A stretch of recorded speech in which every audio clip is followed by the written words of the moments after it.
les incidences de la crise sur le rôle et la pratique des institutions judiciaires. Donc, c'est un vaste sujet. Il y aurait beaucoup de choses à dire. Je vous rassure, je ne vais pas être trop longue. Hein. Je vais m'attacher à des choses que je connais bien, à un retour d'expérience sur des choses précisément qui me tiennent à cœur.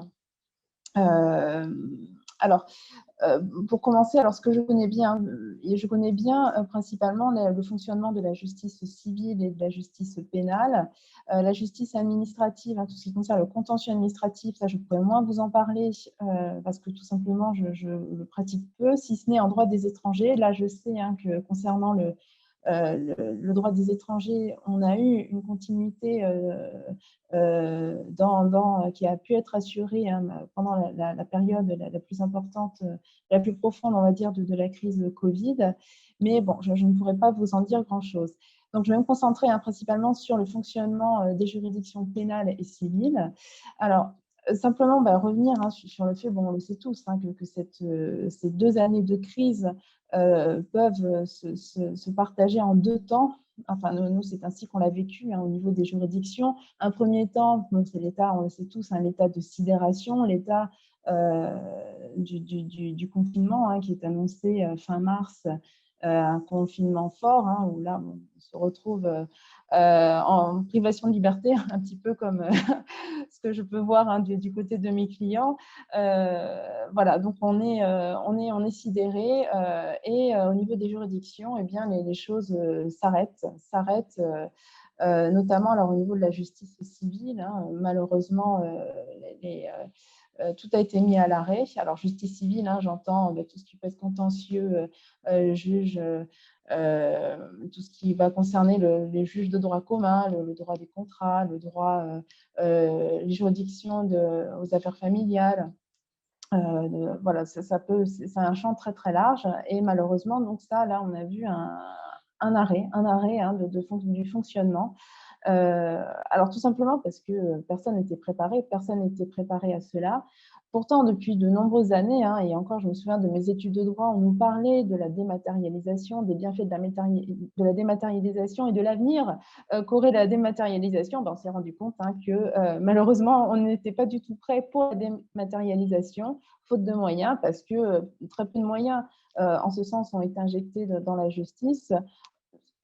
Des moyens ont tout de même été injectés, mais pas assez. Et on a pu voir que les greffiers ne pouvaient absolument pas travailler depuis chez eux, ne pouvaient pas faire les actes de procédure, donc que nécessairement les choses devaient s'arrêter, faute de moyens matériels rendant possible un travail hors juridiction.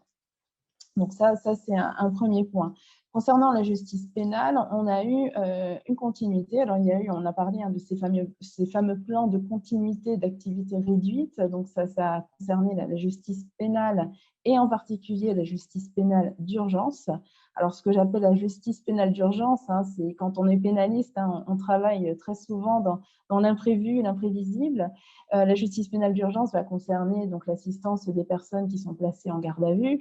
Ça va concerner également la justice qui va être rendue de manière très rapide, ce que l'on appelle la comparution immédiate à la suite d'une garde à vue. Donc là, assistance nécessaire d'un avocat. Et cette justice a pu continuer pendant cette première étape de la crise sanitaire, pendant le confinement au sens le plus rude, tel qu'on l'a vécu. Donc, malgré tout, on a pu se maintenir dans des conditions tout de même chaotiques, puisqu'à l'époque, il faut se resituer dans le contexte. On n'avait pas les connaissances qu'on a actuellement, il n'y avait pas de vaccin, il n'y avait aucune protection. Il a fallu, là je vais parler de choses très concrètes, très matérielles, mais il a fallu aussi équiper les salles d'audience. Alors, quand on a des box fermées, bon, ça permet de créer un isolement par rapport au risque de contamination. Toutefois, on n'avait pas de masque, on n'avait pas les gels hydroalcooliques, on n'en avait pas non plus.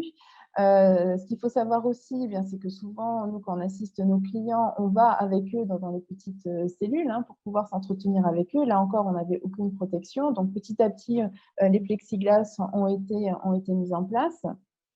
Mais on était tout de même dans un état d'hypervigilance parce qu'on ne savait pas non plus de quoi il s'agissait. Ce Covid, c'était encore inconnu à ce moment-là. On se posait beaucoup de questions et on ne travaillait pas dans une ambiance tout à fait sécuritaire.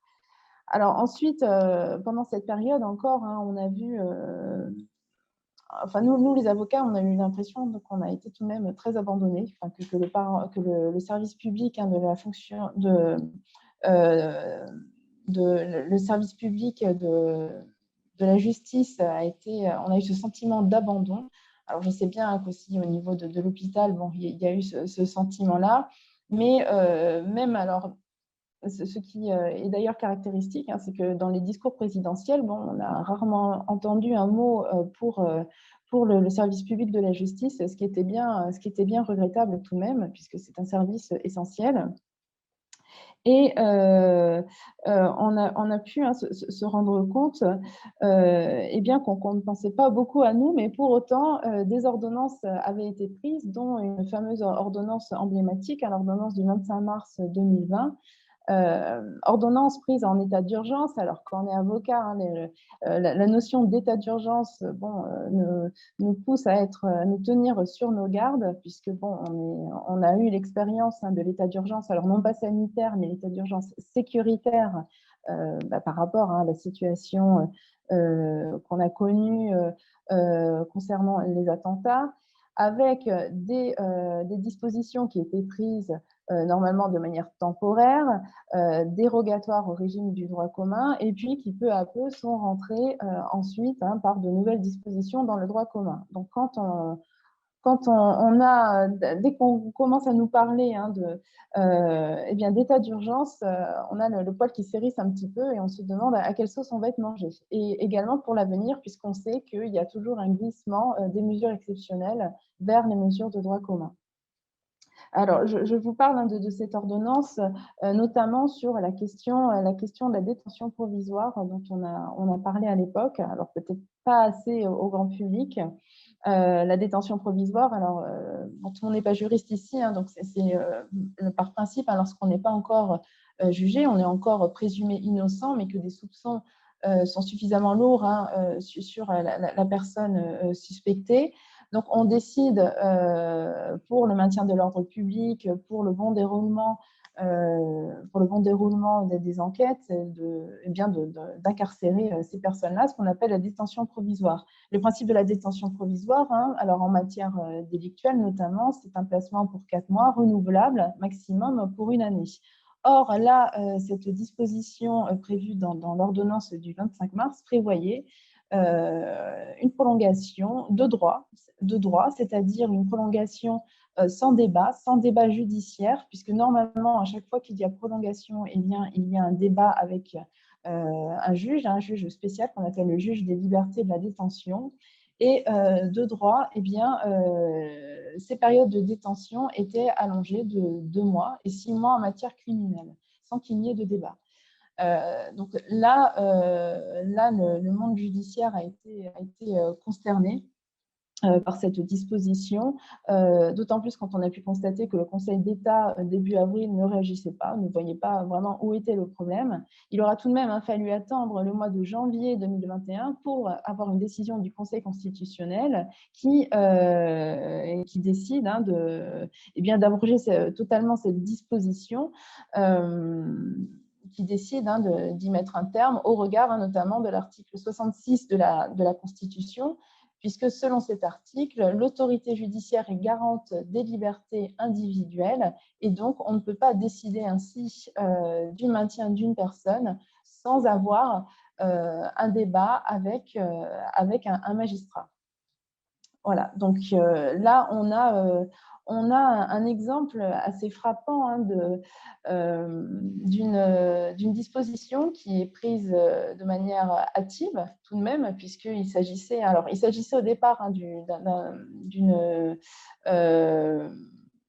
d'un projet qui était issu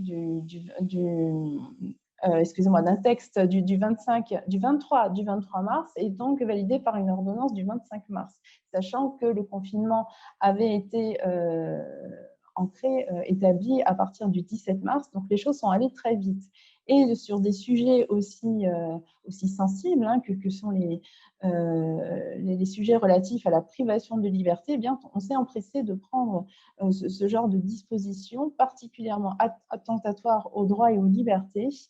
Et voilà. Et donc, ça a créé, bien évidemment, pour les avocats, chez les avocats et également, enfin, chez les magistrats aussi, hein, puisqu'ils voyaient leur rôle minimisé dans ces affaires-là, eh bien, un sentiment qu'il y avait un risque ici pour les libertés et les droits fondamentaux. Donc voilà, ça c'est un premier exemple qui montre, à mon sens, hein, eh bien, que l'état d'urgence, l'état d'urgence même sanitaire ne doit pas tout justifier. Alors on est toujours en droit, on se demande s'il faut faire passer si une valeur doit en primer sur une autre, il y a une sorte de contrôle de proportionnalité, on doit balancer de quel côté. Bon, là, on a balancé un peu trop fortement et un peu trop rapidement, à mon sens, du côté bien d'une sécurité, d'un impératif qui, à mon sens, ne justifiait pas qu'une telle mesure puisse être prise à ce moment-là. Bon, je vous parle d'un point très précis, mais c'est pour que vous puissiez bien saisir qu'il y a eu quand même des dispositions qui ont été prises hâtivement et qui ont pu créer tout de même un débat important dans le monde judiciaire. Alors ensuite, donc, on est sorti enfin de ce premier confinement assez lourd. Et puis ensuite, bon, il y a eu d'autres confinements. Ce qu'il faut savoir, c'est que du côté donc, de la justice, les autres confinements n'ont pas empêché le service public de la justice, et bien heureusement, de fonctionner, puisque de nombreux retards dans les délais notamment avaient déjà été pris. On est encore on subit encore aujourd'hui les retards qui ont été pris. On se retrouve avec des audiences qui sont déjà programmées l'année prochaine. Donc, c'est particulièrement inquiétant et on essaie un peu petit à petit donc, de s'en remettre, mais ça va être très long. Donc, toutefois, après ce premier confinement dur, eh bien, le service de la justice a continué à fonctionner. Et puis là, on est rentré dans l'ère du bricolage, si on peut le dire ainsi. Alors, des choses qui ont fonctionné plutôt bien, et puis des choses qui ont fonctionné un peu moins bien, ou là encore, qui posent question au regard de la protection des droits et libertés fondamentales. Alors, des choses qui ont pu fonctionner assez bien et qui ont été oubliées d'ailleurs depuis, ce qui est un petit peu dommage. Mais je pense notamment à la programmation des audiences. Alors, il se trouve que souvent, la plupart du temps, lorsqu'on est convoqué à une audience, on est tous convoqués à une heure fixe. Ça m'est encore arrivé hier. À 13 h, on est convoqué et puis on va attendre des heures avant de pouvoir voir notre affaire jugée. Et à cette époque, par exemple, on avait mis en place, pour éviter de l'encombrement des juridictions par les personnes, pour permettre un meilleur flux, on avait pensé à convoquer des personnes à heure fixe, et bien que certains étaient convoqués à 13 h, puis 14, puis 15 h. Donc, ça permettait un bon roulement, une bonne mise en place des choses. Donc là, on a vu émerger des idées qui étaient quand même intéressantes, qui facilitaient le fonctionnement du service public, non seulement en période de crise, mais aussi qui pouvait servir pour la suite. Alors malheureusement, l'idée a été abandonnée pour la plupart des juridictions, ce qui est bien regrettable. Donc voilà, bon, ça c'est un exemple très précis, mais ça montre qu'il y a eu quand même des idées qui ont émergé pour faciliter les choses. Également, les greffiers ont pu peu à peu être équipés et puis ont pu travailler aussi depuis chez eux, faire du télétravail, si bien que lorsque tous les bureaux n'étaient pas remplis, que certains greffiers travaillaient chez eux, le service pouvait continuer à fonctionner sans trop de difficultés. On a aussi favorisé, par exemple, l'échange par mail entre les avocats et les greffiers, ce qui était moins évident avant. Tout passait beaucoup aussi par le papier. Et là, on a vu tout de même une évolution par rapport aux échanges. Et ça, c'est une bonne chose. Moi, je voulais vous parler d'un autre point, le point de la visioconférence, puisque vous vous en doutez, le recours à la visioconférence a été bien sûr favorisé, développé, surdéveloppé, un petit peu trop à mon goût, encore une fois. Bon, vous aurez compris que, que je n'aime pas la visioconférence. C'est peut-être pour cela, d'ailleurs, j'ai eu autant de problèmes techniques au début de cette réunion. Mais la visioconférence, alors, c'est bien quand on n'a pas le choix.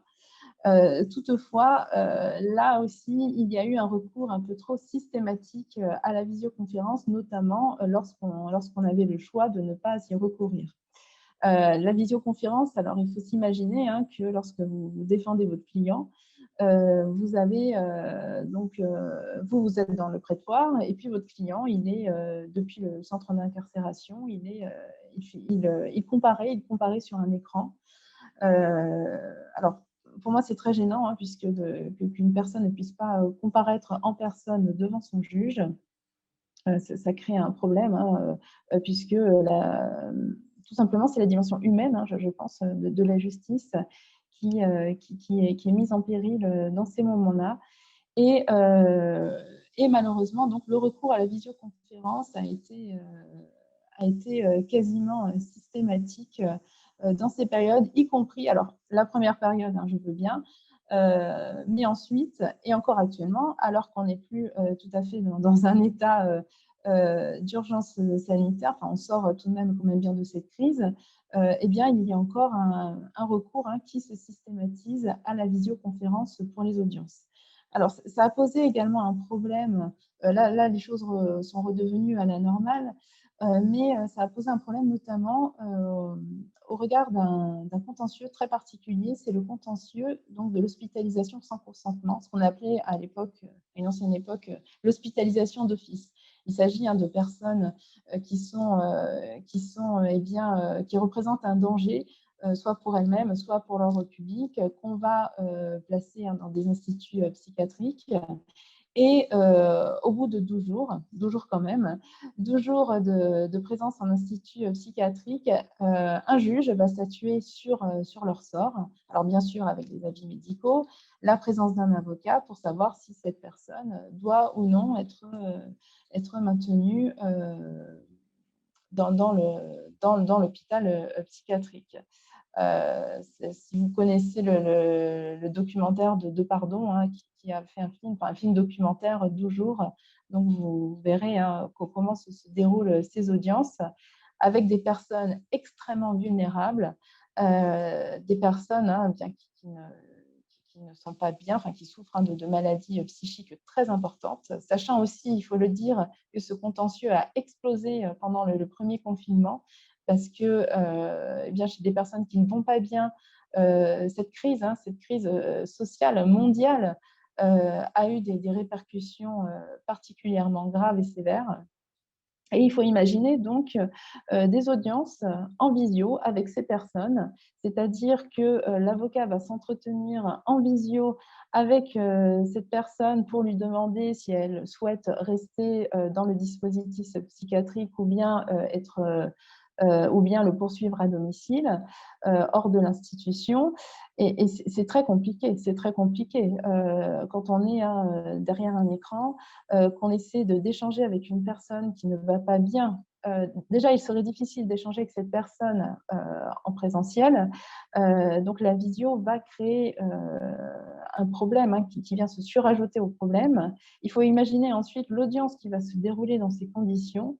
Avec une personne qui est face à un écran, qui ne voit pas son juge, qui le voit, mais oui, mais derrière un écran, et qui bien souvent, pour elle, c'est comme si elle regarde la télé. Enfin, il y a une dimension complètement irréelle de ce qui est en train de se passer pour elle, ce qui est bien dommage puisqu'il s'agit de statuer sur ce qui lui arrive et notamment sur la continuité de son traitement dans l'institution psychiatrique.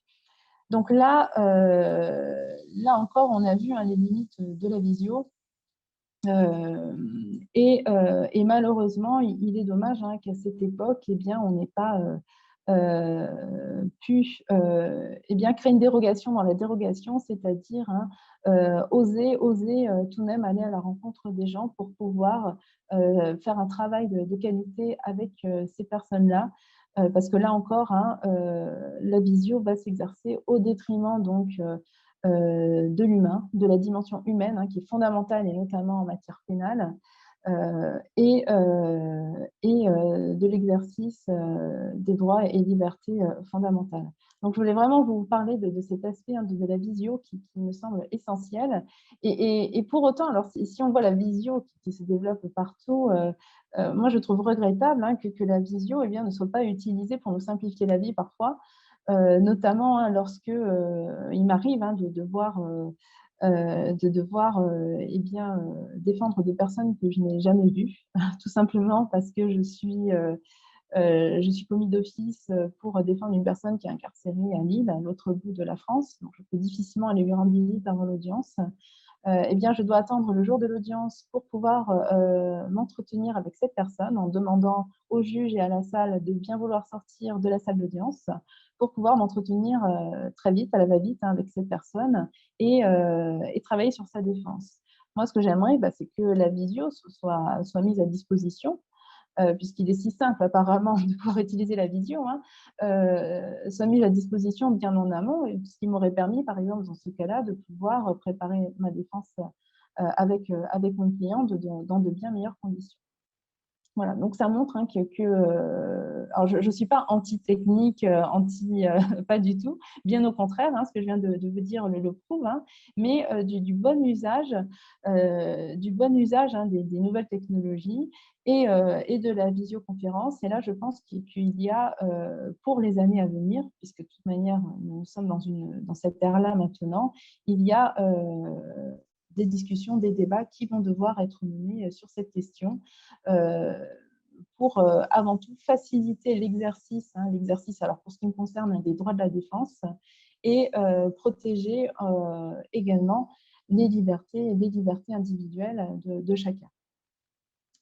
Je pensais à une anecdote que j'avais racontée, je crois, au moment de la séance introductive. Je vais vous la raconter à nouveau, puisque il s'agissait d'une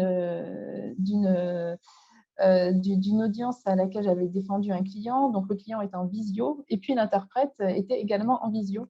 Donc, nous avions deux écrans avec deux personnes différentes et je peux vous dire que la situation était tout à fait rocambolesque. Quoi qu'il en soit, ce ne sont pas des situations qui sont désirables et il faut absolument engager un débat là-dessus, notamment, puisqu'on est là aussi pour réfléchir à cela, si une autre crise, alors sanitaire ou autre, ce que je ne souhaite pas, mais venait à se représenter, comment nous pourrions anticiper les choses au regard de l'impréparation dans laquelle nous étions à ce moment-là. Voilà, deux petits points. Alors, je ne sais pas où j'en suis au niveau du temps. 2 minutes maximum. 2 minutes, d'accord. Alors 2 minutes, donc je vais utiliser ces 2 minutes pour conclure. Voilà, simplement sur le fait que, je vous ai parlé de deux choses très précises. Il faudrait avoir une approche plus globale qui serait aussi tout à fait intéressante, mais bon, pour bien comprendre ma réalité, je pense que ces éléments peuvent vous donner déjà quelques clés par rapport aux questions que nous nous sommes posées, que nous nous posons et que nous allons nous poser également dans l'avenir. Donc, ce qu'on retient de cette crise Covid sur la pratique des institutions judiciaires, au-delà de la première période où on était dans un flou, on en retient tout de même des choses intéressantes parce qu'il y a une faculté d'invention. Je vous ai parlé tout à l'heure d'un bricolage gigantesque. Alors, c'est vrai, il y a du bricolage, mais derrière le bricolage, il y a tout de même une faculté d'invention, de création. On a su s'organiser. J'ai entendu parler tout à l'heure au niveau du CCAS de Bègle, de la solidarité, d'une mise en place de solidarité. C'est ce qu'on a vécu aussi au niveau des juridictions, entre confrères, entre avocats et magistrats également, parce que finalement, on était tous dans la même barque et on devait ramer dans le même sens pour essayer de s'en sortir, si vous me permettez la métaphore. Mais donc, il y a eu des choses très intéressantes, il y a eu des choses très inquiétantes. Je vous en ai parlé, hein, avec ces dispositions qui sont prises à la va-vite, ces dispositions, hein, qui sont attentatoires clairement au droit aux libertés fondamentales, dispositions dont on aurait pu, je pense, hein, se passer dans un premier temps, ou à tout le moins, on avait le temps d'y réfléchir. Il n'y avait pas de précipitation nécessaire, hein, sur ces sujets-là. Et puis bah, des chantiers de réflexion à l'avenir pour le fonctionnement des juridictions. Alors, j'imagine, hein, que vous avez suivi donc, ce qui se passe, hein, en ce moment au niveau, hein, de la colère des magistrats, colère des avocats, parce qu'on manque de moyens, parce qu'on manque moyens matériels, moyens humains, désorganisation, hein, générale, hein, du système de la justice. Donc, réflexion, alors que la crise Covid nous invite à mener et à poursuivre, parce que même lorsqu'on n'est pas, hein, dans un état de crise sanitaire, eh bien, on doit être tout de même, hein, dans un état de réflexion, dans une sorte de laboratoire permanent pour trouver des solutions et pour s'améliorer.